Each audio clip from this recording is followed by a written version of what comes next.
They say that beauty can kill, but King Adeola did not believe it. He thought power could buy him anything. He thought he could break the laws of the spirit world and get away with it. He was wrong. By the time he realized that the woman sleeping beside him had no heartbeat, it was almost too late. She wasn't just a woman. She was a debt collector from the river, come to collect the one thing the king loved most, his life. This is the story of the king who married a ghost. If you are brave enough to hear the truths our ancestors whispered in the dark, hit that subscribe button right now. Welcome to Ancestral Echoes.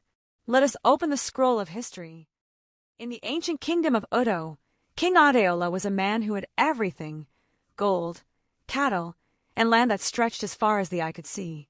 But he was miserable. Why? Because he had no queen. The village elders brought him the finest women. First came Adana. She was kind and hardworking. The king said, "No. Her laugh is too loud. It hurts my royal ears." Then came Bizi. She was wise and could weave the finest cloth. The king said, "No. She is too short. A king needs a tall statue, not a shrub." He rejected them all. He wanted perfection.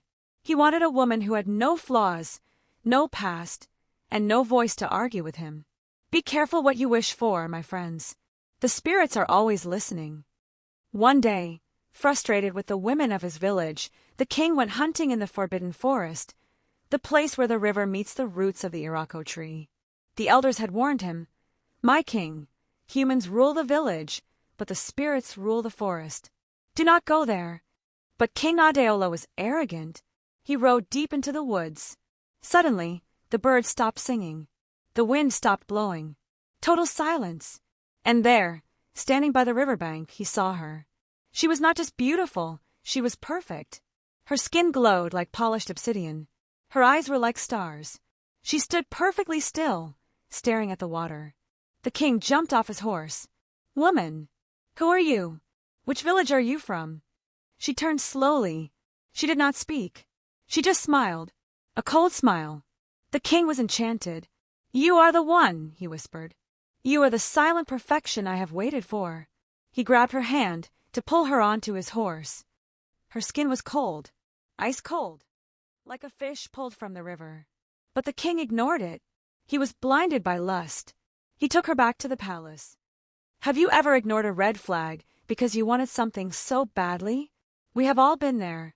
If you are enjoying this story, press the like button so the algorithm shares this wisdom with others.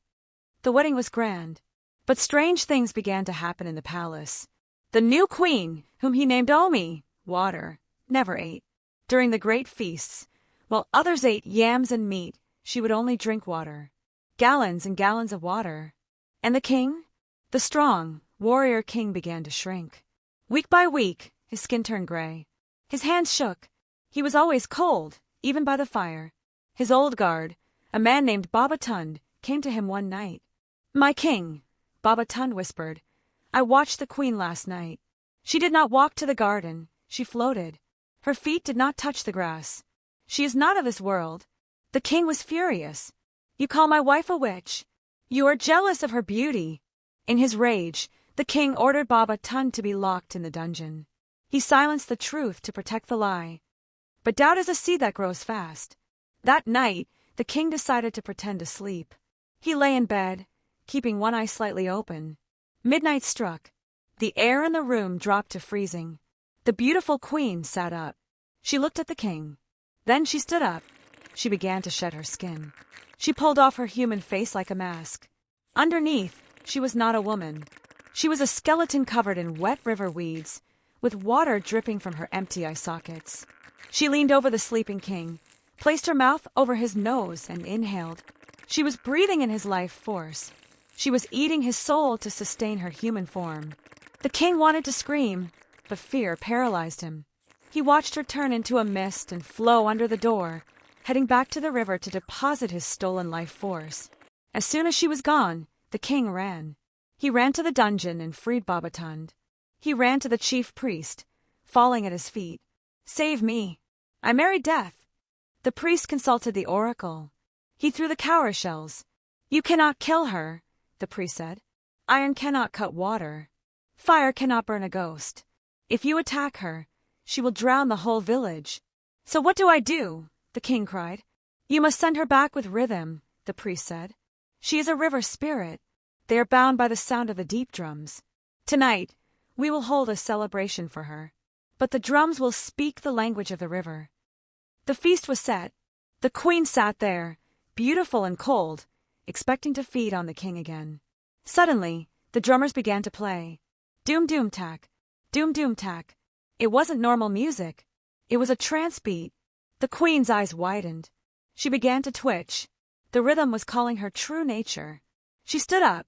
She didn't want to dance, but she couldn't stop. She spun around. Faster. Faster. As she spun, her human skin began to melt away. The water poured off her. Stop! She screamed, her voice sounding like crashing waves. Stop the music! But they played louder.